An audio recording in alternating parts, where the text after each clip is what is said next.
Do you think the beings you experienced are aliens, or do you think they're humans, or what exactly did the entities you encountered look like? Oh, they look like grays. They look like the small grays, but the one behind them, I guess you would classify him as a tall gray. On Whitley Strieber's book, Communion, Mm-hmm. of course, the first time I saw that picture, I froze in my stride, Mm-hmm. and I had to have that book. And at Barnes and Noble or wherever it was at the time when it came out, and I literally, before I opened the first page, I literally just sat and stared at that picture for many hours before I ever even read his book. Do you think that there's actually a line from Communion by Whitley Strieber where it's like this weird joke? You know, I think he or his wife comments on how ugly the aliens are, and the alien turns back and he goes, "Someday soon, my dear, you'll look like us." So it's this implication that actually we're kind of turning into these beings. In 10,000 years, will we have these smaller appendages, our little fingers, our little toes? How will our bodies be at that particular point in time? You know, how will our diets change? How will light change? How will radiation that affects our atmosphere today, how will it change in the future? How will it change us completely as we become a spacefaring civilization? And we will be, and you know, whenever that could take place, we will do that. How will that change us without the gravity that we undergo today, and the things in which we live with today? You know, radio waves, 5G, everything has an effect on you. So you think these beings could be us from the future? No, I don't think they are. I don't think we're going to be that. I don't think we're that lucky. So what do you think they are? Do you think they're from another dimension, or? They could be. I mean, the technology is wide open. Anything you can imagine probably is. What was the craft like? So you're in the inside of this thing. What did it look like? A beehive. Beehive. Yeah. How so? Well, there were, from my looking around as I did in that playground, like I always try to take a mental picture of something, there were just multi-levels with all these small grays everywhere, going to and fro and doing whatever they were doing. I just got to look for a moment, and I was following one, and even the floor and the boards around the bottom of the floor had energy. Was everything emanated power in some way. The walls. Was there humming associated? Not that I can remember. And it almost felt like the tall gray was maybe in charge of these smaller grays. Absolutely. In that room. Another thing too, I was not on a table. I was, from my memory, I was on some type of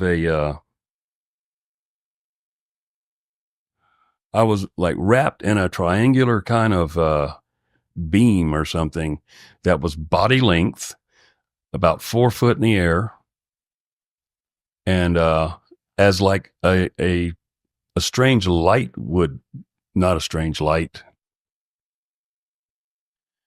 It's even hard to describe, but it was as if I was inserted in something that was some type of a force field or some kind of a holding field that they could move you around in, like a gurney without wheels, a table without a back or wheels or legs attached to it. And I felt as if, you know, when they reached in, or when he lifted my arm up, lifted me up right here on my wrist, you know, it exited that pyramidal field or whatever it was above me. And it was in his atmosphere at that time. In hypnosis, that's what I saw. The other thing was, this is most interesting. I'm taken to a room when I first get there.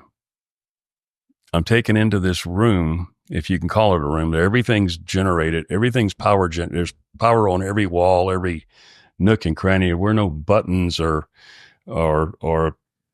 places to insert a tape or anything like that. But the whole place is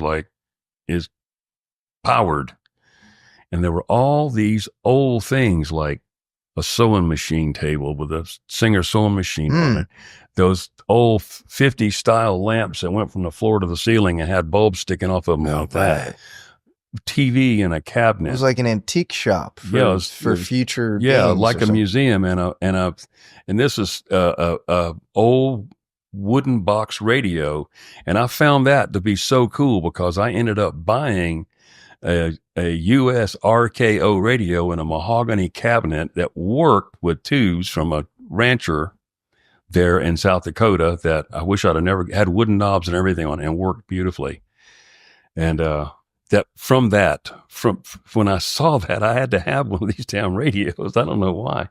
And this one was much nicer than what I saw, but a steam iron standing. I drew pictures of it, the best of my recollection of everything. And then I was told in the very back of the room, there was a round window, but it was a round window with a slice taken out of it, like a pie with a Mhm. slice removed from it. And I was told I could go look out that window, but I was too afraid to walk over there and look out of it for some reason. Hmm. I don't know why, but but I felt at ease, but I still didn't want to know or didn't want to see out that window. Something really bothered me and about looking out that window. And I was told that twice that I could go look out the window and I didn't. So then I was told to follow and to follow. And I did. I followed a small gray in front of me, little legs and,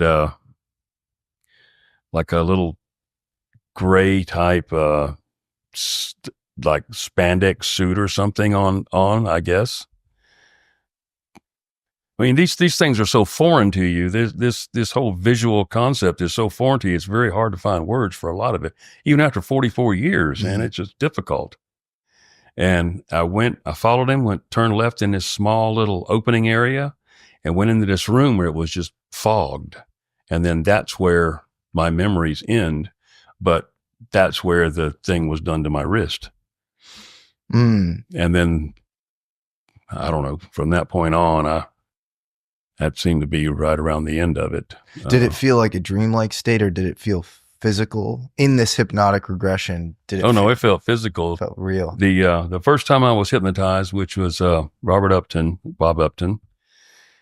uh, I had a pretty bad time because I'm not a person ever thinking that I could be hypnotized to start with.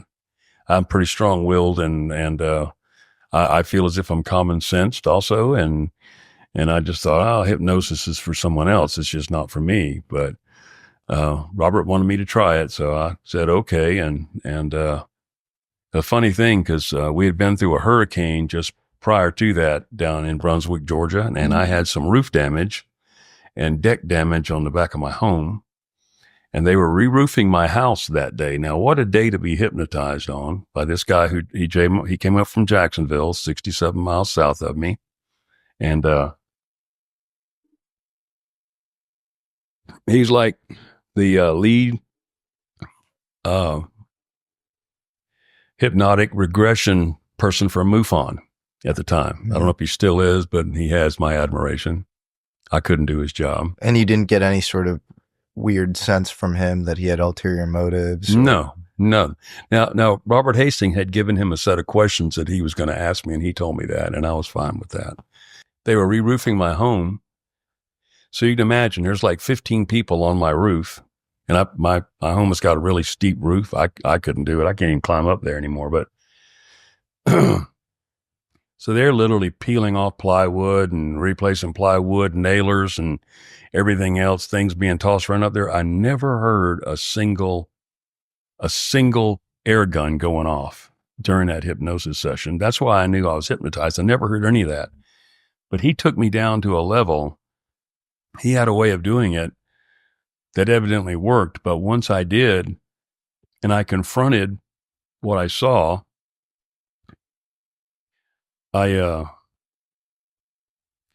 it really upset me a great deal. It literally coming to face and smelling that smell again, hearing those words again. I mean, I got that deep into it, and I never thought I could.